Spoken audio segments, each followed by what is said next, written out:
সবগুলো নষ্ট বাড়ি করবো কি করবো আর কাঁচামাই করি বাড়ি নষ্ট করি বানিয়ে। আমাদের ঘরের অবস্থা 6-7 দিন ধরে আমরা খাওয়া দাওয়া করতে পারতেছি না। এখানে দুটো পানি হয়েছে, আমাদের বাচ্চাদের সবগুলো বাহিরে, আমরা খাওয়া দাওয়া করতে আমরা খুব অসহায় মানুষ, বুঝছেন। আমার মেয়েরা পরীক্ষা দিতে পারে না, আমার ছেলে মেয়েরা লেখাপড়া করতে পারতেছে না। আমরা গরিব মানুষ পাই, আমরা এবার ঘর কীভাবে বাঁধি আমরা জানি না। আপনারা আমাদেরকে সাহায্য করেন, আমরা এটা কীভাবে করবো। এই ঘর করার জন্য আমাদের একটা পয়সাও নাই, আমরা যে খাবো এই পয়সাও আমাদের নাই। আমরা অনেক কষ্টে আছি, এতটুকু আমরা কিভাবে সংসার করবো। এই বাচ্চাগুলো আমরা মানুষের করে নিয়ে রাখছি, মানুষের করে ওখানে ওরা দিলে খাইতেছে, না দিলে অবশ থাকছে, কিন্তু আমরা দিতে পারতেছি না কিছু।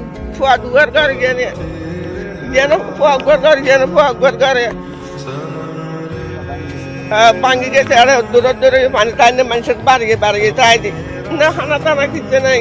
মানুষের দিলে গাছ খাই নদী ডুবেছে থাকি না না কে পাত্তা দুধ না ডুবেছে দিয়েছে থাকি যাচ্ছে 4-5 দিন পানি খাইয়ে। খুব ভয়াবহ অবস্থা। আজকে 4 দিন ধরে আমরা পানি দিই না, কেউ আসে না।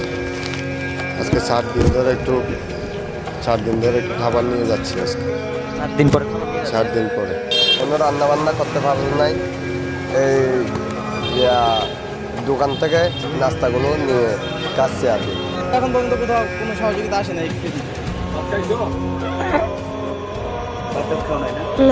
আজ 5 দিন ধরে পানি আর তখন হানা নাই কিছু নাই। এটা কি পানি মেঝে বাসি সালং রুদ্র পানি আর পানি ইয়া করে তখন মিলে রুটি বই থাকি পানি হুনে হুনে কি আর কিছু দেয় না। আর কোনো ভোলাকা ভরা করে একবার জাহানা ফেরে দু মাদ্রাসা ফেরে মনোরো ভরে কি ঠান্ডা তো দিন না পারে হাই খাবাইতে না পারে লোতে হনে জানি না পারে বেশি কষ্ট আর হমকে কিছু না দাঁড় করো বাড়ি লাদা বাড়া করে দিলে পারি চোরা থালা ডুবা আর খাইতে না পারি লুতে না পারি ডুবার মাঝে। বৃষ্টিতে আমাদের এখানে পানি উঠিয়ে সবগুলো ক্ষতি হয়ে গেছে, আর আমরা লান্দাবাড়া করতে পারি না, খানা পিনা খাইতে না, ফুলা লইরে ওয়াশ তিরাস। আমাদের আমার বয়সে 40-50 বছর ধরে এরকম পরিস্থিতি আমরা দেখিনি। এরকম এত পানি আর উঠে নাই। আমার 30-40 বছরের মধ্যে কোনোদিন আমার বাড়িতে পানি উঠে নাই। আজকে 3-4 দিন ধরে আমরা বাড়িতে দেখতে পাচ্ছি না। এটা তো আমার বাসা নাই, আমার এই 16 বছর তো ম্যাক্সিমাম 3000-এর উপরে ঘর বাড়ি নষ্ট হয়ে গেছে। এই চিংড়ি মাছের গ্যাপ, আপনার প্রজেক্ট পুকুরের মাছ একটাও নাই।